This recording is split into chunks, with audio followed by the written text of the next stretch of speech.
ups and downs. And that's how I actually got started. You are on mute, Ria. That's absolutely very inspiring, sir. I was saying, thanks for sharing that bit with us. Also, sir, most of us, when we are just beginning our professional journey, we aspire to be a lot of things, but it does not always turn out for us that way. So would love to know from you, as a student, were you always sure that this is what you wanted to pursue, or were there other plans also in the pipeline? No, absolutely not. I'm sure some of you would have heard this song. Papa कहते हैं बड़ा नाम करेगा. I Right. think for me, and I guess for all of us or for most of us, we only figure it out as we go along. Right. There would be hardly a percentage of people, and I'm sure they are lucky ones, they are fortunate ones. But at the same time, if you have not figured it out, that's okay. Means you'll figure it out as you go along, right? If when the Vasco da Gama, or people who came out to explore the world, they did not have a path. They just figured it out on the way and discovered fantastic things in the process. So is with me, and I guess so is with all of us. We Right. discover as we go along, and it's absolutely okay if you don't have a path laid down for you. It's your journey. Why trust somebody else's advice for it? Absolutely. Very correctly said, sir. I really hope everybody who's watching us right now are taking notes and not really stressing themselves out for this fact. Even when things are not working out for you, I think just wait and keep working hard. That's how we should all go about it. Okay. So, sir, also along with all the good things, there's always a bag of challenges that comes our way, just like we were talking about. What has been the biggest challenge that you faced in your career so far, or how did you overcome it? So I think our challenges change during the course of our time. Look at your career spanning 10 years, 20 years. Right. When you are in your school or in your college, your challenges will be different. When you move Absolutely. into from colleges to corporate, your challenges will be different, and so on. From corporate to a senior higher level, your spectrum of challenges will always be very, very different. So there won't be any one significant challenge that I can talk about, but I would say that anybody going through set of challenges, primarily there are two buckets to it. One is the imagination of challenges that we create for our own selves. They rarely exist outside, but they are sheerly in our own imagination. So that's Yes. one set of challenges that we have. Second one are what I call as the ecosystem challenges. For example, I'm launching a new product. I need to understand what the market looks like. Is there a demand for it? Will people buy it? Things like those, right? Understanding the consumer behavior, understanding, or kind of finding the, the need gap wherein your product actually fits in of what you're trying to do. So ecosystem problems can be solved with information that you may pull out from your research, from your surveys, from your focus group studies, and so on and so forth. Or maybe sometime by just failing a bit. Every time you fail, you pivot yourself, do a course correction, and move on. But the first set of challenges which I talked about, which are just your sheer imagination, I think those are the ones which are difficult to handle. For example, one of the challenges that I used to have when I was in school was that I'm a very, very introverted personality. I would rarely go up and stand and speak in front of others. And some of my school friends who heard me that hey, I've become a guy who's into professional speaking, they would they would wonder that how did this transition happen?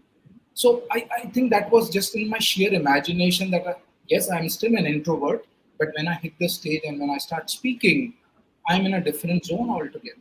So these challenges, which are your a product of your own imagination, are a difficult ones to solve. And if you get a mentor, if you get a support system to navigate you through those, I think that's when you are in a right position and right situation. Right. Very well said, sir. I think it's a very big inspiration for everybody who's watching us. Since you are a musical motivational speaker, it's not just speaking, you're also making music a part of your performance, and when you're delivering to the people, to the audience. And you just mentioned that you were an introvert, or rather, you till date identify yourself as an introvert person. Yeah, Right. yeah. And you Yeah. So, shouldn't worry about changing yourself to your core. There is something that you are. The day you start accepting that, you have found your own what should I say, space where you belong, and that's it. I'm not saying don't improve yourself. I'm not saying that, hey, Yes. whatever you are, just be comfortable with it. But there is something that is core to your personality. The day you start accepting it, I think then it becomes a little more easier. Why should I be, I'm not the guy who would go into office and say hello to everyone. That doesn't mean that I am kind of being rude or being impolite. It's just that that's how I am. But that doesn't mean I'm not open to talk to people. Right? Right, right. Yeah, so upskilling should be the motto. We keep upskilling ourselves, keep improving ourselves at the same time. Yes, absolutely. So, another follow up question related to the challenges part, I would ask right now in the fast paced world that we are living, specifically considering the fast pace of the HR industry, I would say, how have you adapted to the changes and shifts in your industry over all these years? So, as you kind of introduced in my profile in the beginning, that I operate at the intersection of HR and marketing. I'm a pure Yes. play marketer by my career choice, but I operate. So unlike traditional marketers who will be working to sell products or establish the brand, I am working at with my ecosystem partners are HR communities, because I am working at an intersection of how do we create uh, a best employer of choice for whom you are working with. How do I create that talent brand which is more aspirational? How do we create that culture that talks about where people are wanting to apply? So yes, the landscape has changed from the time wherein I started my career till now. I think it's changed completely, and what we are here right now to what we see in next couple of years, it's going to change absolutely very, very fast. What is important is to keep your eyes and feet on the ground and keep learning and observing. You know, 15, 18 years before, when I was actually starting my career post, maybe 20 years now, Right. there was nothing called digital marketing. It was pure play traditional marketing. You if you want to advertise, you would go for a print ad. You would know the media plan that okay, this market, this publication, this circulation, this readership, and that's how you would go about defining your outreach strategy. Emails were there, but it's still not in a big way that they are right now. But in last few years, the marketing landscape has evolved, right from the per click advertising to YouTube advertising to Facebook, LinkedIn, Instagram. The channel has just exploded, but the marketing playbook remains the same. You should know your four P's: product, price, place, and promotion, and how you apply to your different campaigns is what really matters. So I think keeping your feet and eyes and ears on the ground is very critical. Right. I think very valid points. So you just raised for our students that it's very important to make sure that you're aware of what is happening. You just can't be a laid back person and say, okay, fine, I'm a traditional person. I would work my own way. Then I think, you miss the bus. That's what happens. So keeping an eye out of what happens and making sure that you're considering upskilling yourself every time is important. Okay. So here, sir, I would like to take a little bit of a detour because I remember reading on your LinkedIn profile that your mantra is progress over perfection. This really caught my eye and it sounded very interesting to me. Could you please share the thought behind this mantra and how it has helped you in your career so far? All right. So I think I read this mantra and I kind of, I just felt it as if, this kind of is my second nature, and therefore maybe the credit belongs to whosoever created this term, progress over perfection. But I think it resonated so well with who I am as an individual. I kind of added it to my profile, and I'll tell you what does it necessarily means. So very recently, for HCLTech, we were working on a campaign wherein we wanted, to create opportunities for people. So for example, our employee value proposition is find your spark. Like, how do we let our people create or find opportunities that matter for them, which may or may not be necessarily into the role that they do. Now, we had this idea, some vague idea, almost 3 weeks before, and we thought that why don't we bring our employees and create a song, because World Music Day was coming in. Hmm. Now, of course, I come from a bit of music background, so I had that connect in my mind that maybe we can do something around music. But then the process then actually started. started reaching out to our Gen Z audience, which is a cohort that we have in HCLTech, and we did an email to find out who is interested in participating. So it started from that idea, and you won't believe that till 18th and 19th of June we were still contemplating, will we be able to pull it off or not pull it off. So that's where progress over perfection lies. We identified a bunch of our good people who had a flair for music, but again they're not professional musicians. They came because we proposed an idea and they were nice enough, enthusiastic enough to participate wholeheartedly into it. But we had no idea that, when can we pull it off. That's when, just 2 3 days before we went into recording into a studio, and just imagine, you being a novice singer and then, suddenly becoming into a pro, going to a studio, recording yourself, and we bringing it to a point where we made that release on World Music Day. Now, was it a perfect piece? Probably not. Were we recording professionals and experts? No, these are techies whose job day in and day out is to write code, fix an Right. application problem, or do whatever, right? So that's a clear example of perfection. So progress over perfection. We made it. We kind of made the launch, made an announcement while the song is currently being mixed and mastered, and we hope to release in the next 2 3 weeks time. So again, it depends on project to project. That does not mean that each of these people didn't contributed or they were not perfect. They did their best, but what you can do with what you have and convert it into an opportunity for yourself is what this mantra is all about. It's indeed interesting. Now that I know more about it, sounds more interesting to me. I'm sure a lot of people found new mantra for themselves today. Okay. So we've constantly been talking about upskilling and constantly training ourselves for getting better and updating ourselves. Right. Would just like to know from you, sir, in our crux, how important is upskilling in your opinion? I know it is, and how young professionals who are just starting their careers leverage it. So I think upskilling is very important, and as you rightly said it, and there is no second question about it.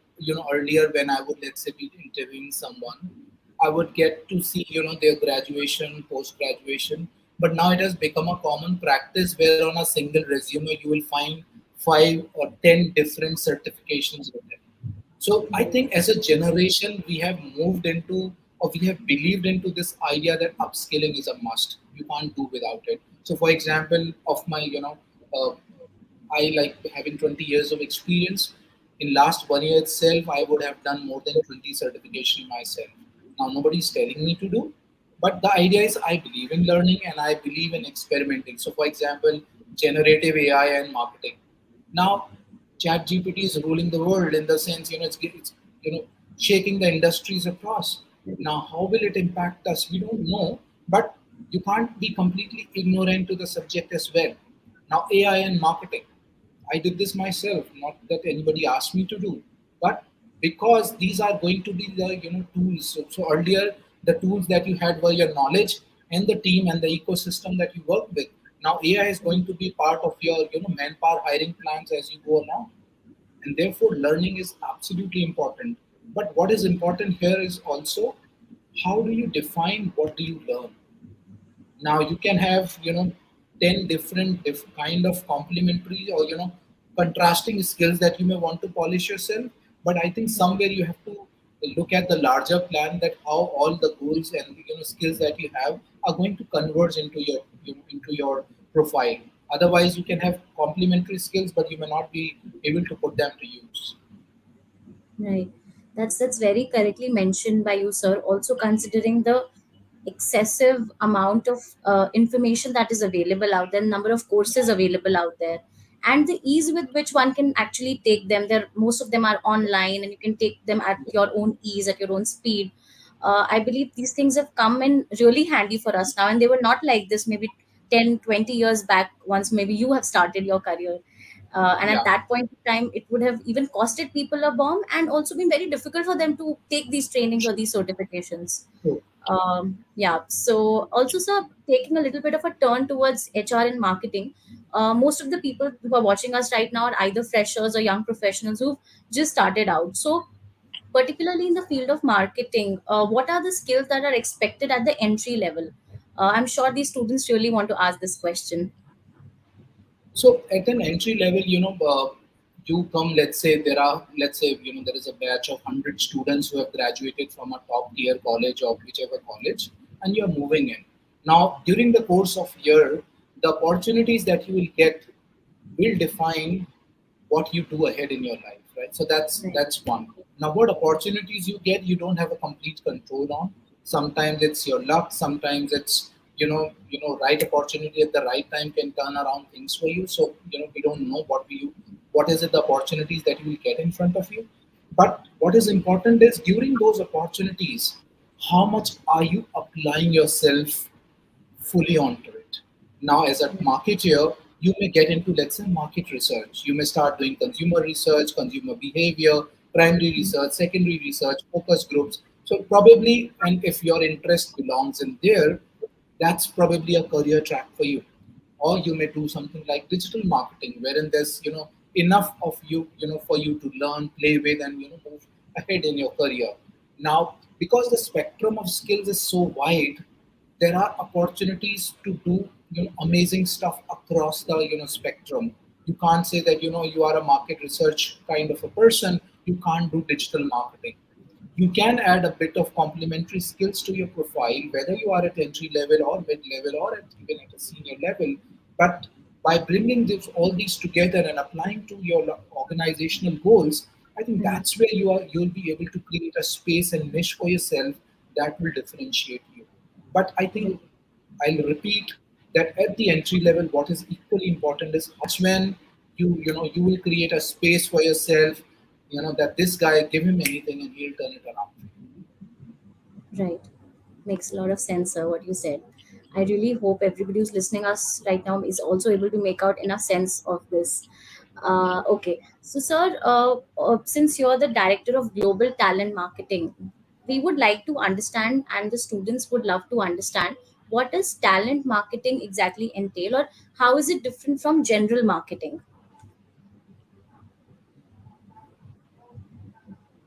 That's a very interesting question. Let me answer it in one of the most simplest terms. What marketing is to sales, talent marketing is to people.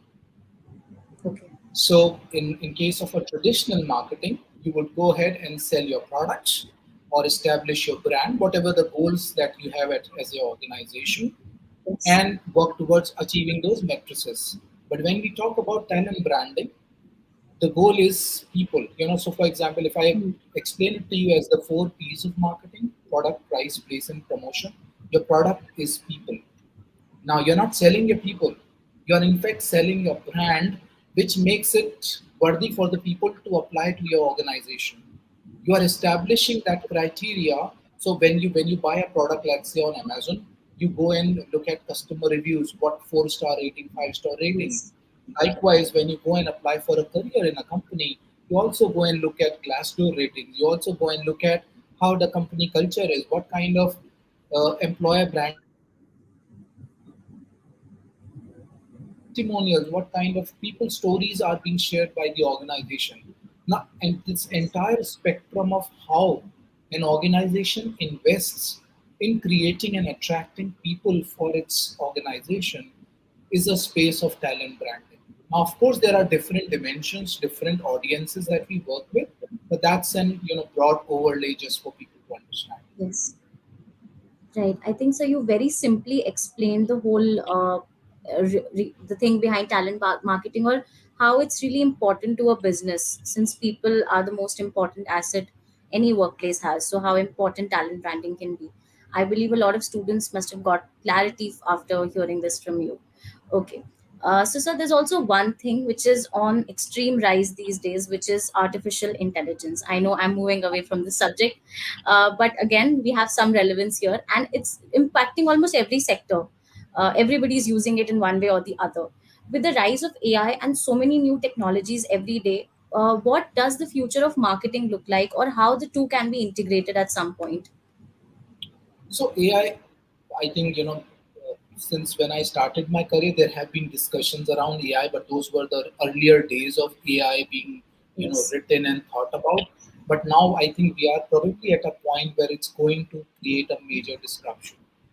the kind of jobs that we do now versus those that were few years earlier and versus those that will be created in the future, we are going to definitely see some shifts. Now, what those Yes. shifts will be will depend upon industry to industry, will vary across, whether you are in marketing or you are in HR, you are in engineering, you are in application support, and so on and so forth. But what is important is we need to understand that there are both sides of technology. And I've heard this example from leaders across. Just when computers were invented, people talked about that jobs will disappear. It didn't happen. The same happened with calculators. When calculators came in, people said, no, nobody will now need to learn maths. People still learn maths, right? Mhm. The same is happening with AI. AI is not a tool that's, going to put your life at risk, your jobs at risk. It's going to create opportunities, but the kind of opportunities that gets created will probably be much different. And therefore, it's important to understand that in this evolving landscape, where do my skills lie? What is it that I need to upgrade, tweak, make change to make myself, relevant to this situation? I think for now that's important. Some of the people Right. also get carried away that they don't belong to technology, they don't understand, they don't know how to write code. The applications of AI will be beyond code. It will be in marketing as much as it would be in pursuing, let's say, creative arts or something completely different. So that limitation that you don't know how to write code should not resist you or should not block your aspirations, that hey, AI is some french thing for you, you don't understand that. Right. Makes sense, sir. I think a lot of people who had this question in the back of their mind must have been answered now. Okay. So, coming to the question which I have been looking forward since the beginning of the session, sir. You are a musical motivational speaker. Would love to firstly understand what that exactly means. And it, of course, it clearly hints towards your love for music. And so we would love to understand what this means and how you find the infamous work life balance and you're able to pursue your interest, which is music, along with your robust career, sir. Well, I think it's a very power packed question. There are three components to it. So one is, what is musical motivational career? So what is it all about?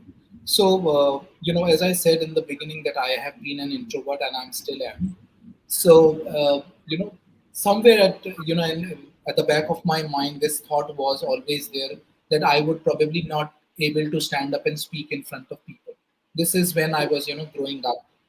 And sometimes there you have this internal dissonance within yourself, that you can't do something but you really really want to do. So I kind of made a promise to myself that one day I'll make it a point, I'll make a big talk and I'll do something really big in public speaking. I think this was like it was that very strong internal drive that I had, that I wanted to do something in motivational speaking. Now, again, post my full time, when I started my full time career, I started going to colleges once in a while to give talks, and also I have kind of become a, so to say, a speaker who would go. But Right. motivational speaking again was not full time. Way back in 2011, I was discussing with my sister, and this idea, she told me, why don't you add music to your she's a celebrity singer, so she told me that why don't you add music to your talks. And that's when I brought in a guitar. And again, because I brought in the guitar and I didn't know how to play it, so Oh, it kept in my house. It was kept in my house for almost 1.5 years. I didn't know how to play. That time YouTube was also advancing up. So then I probably figured out a few lessons on YouTube's, tried my hands onto it, found a teacher nearby to where I live. He came into my house and gave me 3 4 lessons. But then I understood how to play it. That happened in like 2 2.5 years window of time, because I was not taking any professional guidance for it. But then this idea was at that back of my mind, that what if I do something like mixing music with my talks. I still didn't know how to do it. I was still experimenting with this idea, and probably in my own mind the idea became strong enough that I said, okay, fine, now let's do it. So again, when you are starting off something like as crazy as this, nobody in India has heard musical motivational talks.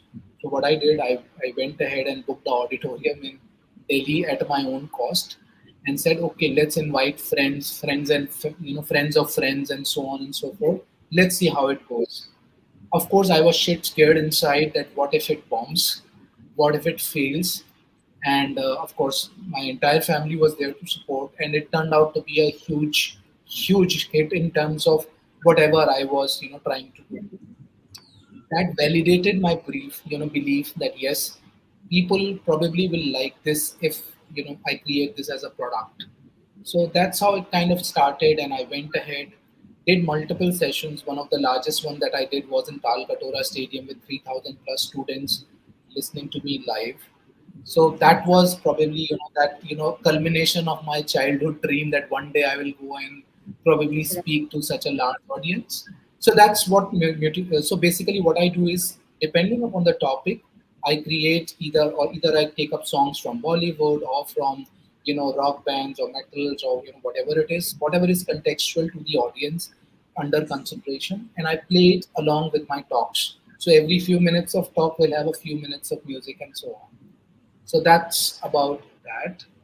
And how do I find balance? I think that entire concept of work-life balance is very flawed.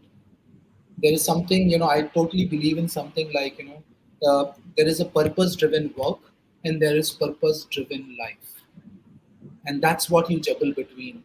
You know, whether you work in a company where you may be in a shift or you are in a 9 to 5 shift, there is nothing like, there are no fixed boundaries that this time you'll close your laptop and you'll start your personal life and so on. And post Yes. COVID, I think also it's become completely intertwined. So there is nothing like personal life balance. I think as long as you're purpose driven with your work, that hey, I am showing up for work for these ABC reasons, and when it comes to life, I'm showing up for my family, for myself, whatever your priorities in your personal space are. As long as those are sorted, I think it's the balance is already there. Don't go Right. out and look for it. Absolutely. So I think it's not just the students' question, it's my question also that has been answered with this very insightful part that you shared with us. And the whole concept of musical motivational speaking sounds so exciting to me. And it's really innovative. I really congratulations for having such a brilliant idea, occurred to you, sir, and for all the people who actually supported you to pursue it as well. That's really great. Okay, so before I move on to my next question, I would just like to quickly prompt if anybody is watching us right now has questions for sir, please put them in the chat box. We'll take them towards the end. Um, Okay, coming back. So, sir, you've shared a lot of things with the people who are watching us and lots of advice and insights. Would like to maybe understand what is that one piece of advice, one final piece of advice that you have for young professionals who are just starting out their careers in general, any field. So, prima facie, just two things I want to leave you with is, don't follow too much of advice, whether for me or for anyone else. Internet has become a second home for content economy, right Yes. from a 6th or 7th class student to CEOs. Everybody are churning out content. There is so much to learn from, but what is happening is nothing is sticking with us. Today I learn 5 things, tomorrow I learn 5 more, and the day after another 5 more. But I have forgotten the first thing. So what's important is sticking to the roots. Whatever stays with you, resonates with you, please pick it up and live with it. Don't follow, read 100 books on how to improve yourself. You'll end up only confusing yourself. Right. Don't take too much of advice. Just follow what you truly believes in and what you truly connect yourself with. Probably somewhere you will find your own answer.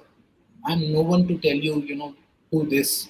You are equally or probably more smarter than me. So maybe I'll come to you someday for advice. That's very beautifully summed up, sir. I really hope that this becomes very helpful for everybody who's watching us, all the students out there, or the young professionals who are contemplating a lot of things. I believe it gives them some clarity and some thought. Okay, so we do have some very interesting questions, but before that, we also have a lot of people thanking you and appreciating you for all the insights that you have shared. I'll read out a few questions for you, sir, and maybe you can answer them. Sure. Okay. So, sir, we have Harshal Shetty. Harshal wants to say, okay, so he's saying, I'm an introvert too, and I'm doing MBA in marketing. My question is, can a person who is introvert work in the field of marketing? I believe I'm a we've classic sort of example answered of it, that. but yes. I'm a classic example. You can be introvert. So introvert, as long as you relate it to the fact that introverts can't do certain things, that's your mental block. Probably there is a book by Susan Cain which is about introverts. Read that. Amazing book. So I think the title of the book itself is Introverts and the Power of Introverts. So you are capable of much more than what extroverts are. But having said that, I'm not saying either they are good or they are bad. We all have our own space. Start accepting it, and the world is up for you to discover. I hope that answers Harshal's question. There's another interesting question, sir. Is it how important it is to do internships in the field of HR? So internships are important not just in HR, but equally important in across whichever field you are in. Why? Because there is a bit of theoretical knowledge that your college prepares you for, but validation of those the knowledge that you learn or the lectures that you attend actually happens in a real life situation when you get to work on those use case scenarios, right? So typically, and I myself, and when I was doing my MBA, though the platforms like Internshala at that point didn't exist, and we didn't have that those certain opportunities. So a lot of us would end up doing so to say called fake projects, which is because you have to meet a requirement, you have to submit a report to the college to get your degree and so on. I didn't do that, but what I'm saying is that's what the situation was then. Now there are so many opportunities, platforms like Internshala and whatnot. I think you definitely should do to gain not just a certificate for yourself, but actual insights about how work actually happens. That's why it's important. This was actually a question a lot of people were answering, so I hope this part is actually clear to everybody. Okay, we have one more question, sir. Okay. Hi, sir. Is e-certification valuable or e-certificates valuable, or only getting certificates by an institution is valuable? Yeah, I get to hear this question every now and then, and again, means I'm no expert on it in front, in terms of the legality of the subject matter. Let me put it like that. So, for Hmm. example, there are people who ask me, is distance learning better vis-a-vis regular education? Now, it depends upon what your life situation is. If you have, enough time and money to fund a full-time education, by no means you should probably skip it. But let's say your life situation doesn't allows you because of family reasons, because of whatever your constraints may be, then don't live with that feeling that hey, I couldn't attend the full-time college. Right. Nobody's life is similar than yours, and therefore nobody's journey would be similar to yours. Now, coming to that specific question, is e-certification better than a one from an institute? Again, it's very subjective. You may come from Harvard and may still do most useless job, and therefore it doesn't really matter.